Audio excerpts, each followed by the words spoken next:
दोपहर के 2 बज रहे थे। घर का दरवाजा खुला हुआ था। पारुल हाल में बैठकर खाना खा रही थी। अभी पहला निवाला मुंह में लिया ही था कि घर के बाकी सदस्य चेहरे पर उदासी लिए हुए घर में घुसे। पारुल ने अपना खाना जारी रखा।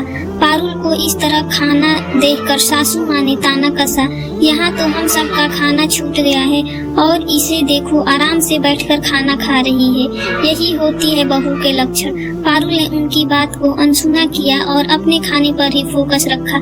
सासू माँ ने हाथ नचाते हुए कहा, यहाँ कर्ज उतारने के चक्कर में मेरी और छोटी बहू के सारे गहने बिक गए। हमारी जान मुंह को आ रही है और इसे देखो कोई फर्क ही नहीं पड़ता। खाने में देखो हलवा पूरी खा रही है। पहली बात तो यह कि इस घर में होता है क्या मुझे नहीं पता। दूसरी बात मेरी इच्छा मुझे खाने का है और रही बात आपकी गहने की तो मैं क्या करूं।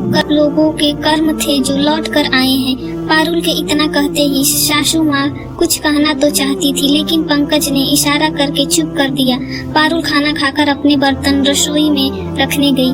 उसके बाद सीधे अपने कमरे में और वहां जाकर पलंग पर लेट गई। पलंग पर लेटे ही पिछली बातें उसके दिमाग में घूमने लगी। उसी दिन सुबह में पारुल इधर से उधर जा रही थी। पंकज भी अभी तक घर नहीं पहुंचे थे। पारुल बिल्कुल परेशान हो चुकी थी, लेकिन घर में किसी को भी इस बात से कोई लेना देना नहीं था। आखिर देवर ने सासू माँ की तरफ इशारा किया तो सासू माँ ने बेरुखी से कहा, हमने तो पहले ही कहा था कि फालतू के कर्ज लेने की जरूरत नहीं है, पर सुनता कौन है।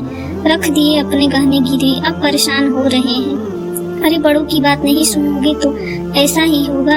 एक बार तो पारुल के मन में आया कि जवाब दे दूं कि अगर आप साथ देती तो शायद ये नौबत नहीं आती, पर फिर चुप हो गई।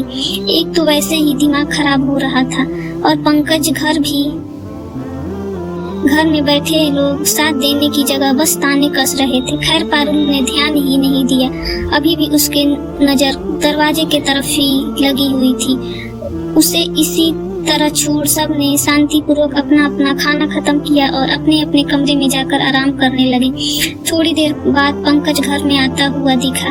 तब जाकर पारुल की जान में जान आई। पंकज के घर आते ही वह सीधा पंकज के पास जाकर बोली, क्या हुआ पंकज, पैसों का बंदोबस्त हो पाया?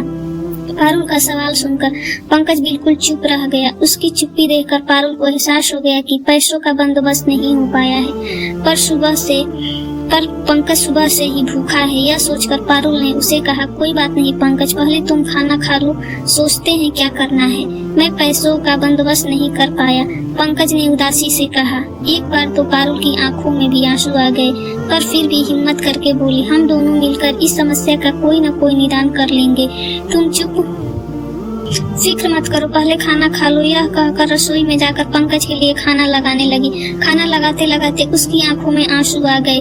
कितने प्यार से पापा ने वह गहने उसकी शादी में दिए थे। कुछ गहने तो मम्मी के थे जो उन्होंने खुशी खुशी अपनी बेटी को दे दिए थे। एक एक गहने से उसकी यादें जुड़ी थी, पर पिछले साल पंकज के बिजनेस में घाटा जाने के कारण गहने गिरवी रखवा दिए थे, इस उम्मीद के साथ कि बिजनेस चल निकलेगा, पर ऐसा कुछ नहीं हुआ। उल्टा वह पैसे भी डूब गए, क्योंकि इस बीच ननद की शादी पक्की हो गई थी और जो पैसे बिजनेस में लगे थे वह उसकी शादी में खर्च हो गए थे। 1-2 बार पंकज ने मना भी किया तो सासू माँ ने अच्छा खासा हंगामा कर दिया था। थक हार कर पंकज को वह पैसे शादी में ही देने पड़े। अब नौबत यह थी कि ब्याज देने के पैसे तक नहीं थे।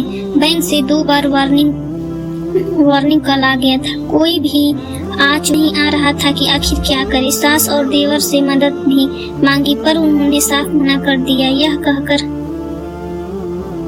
कि हमसे पूछकर कर्ज लिया था, जबकि उन लोगों का काम भी अच्छा खासा चल रहा था। पंकज की थाली बाहर लेकर आए तो पंकज हाल में ही था। दूसरे कमरे से कुछ आवाजें आ रही थी।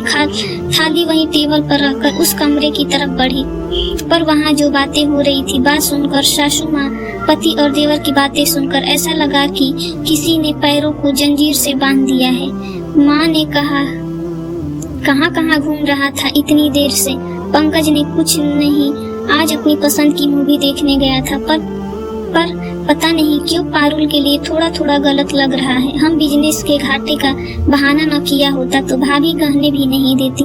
पत्नी अपने पति के लिए कुछ भी करने को तैयार रहती है। उसके गहने गिरवी रखे हैं, पर उस बेचारी को क्या पता कि उसके गहने तो कब के बिक चुके हैं। पारुल अचानक से कमरे का दरवाजा खोल दिया। एक पल के लिए तो सबकी बोलती बंद हो गई थी। थोड़ी देर पहले जिन आंखों में पानी भरा हुआ था, अब उसमें अंगारे बरस रहे थे। कमरे में पहुंचकर सबसे पहले पति, तुम मेरे पति हो, मुझे बोलते हुए भी शर्म आ रही है। मुझे अपने प्यार का यह सिला दिया तुमने, मेरी भावनाओं का इस तरह अपमान किया। बस कर बहू, तेरी हिम्मत कैसे हुई पंकज पर हाथ उठाने की? अभी घर से धक्का मार के निकाल दूंगी।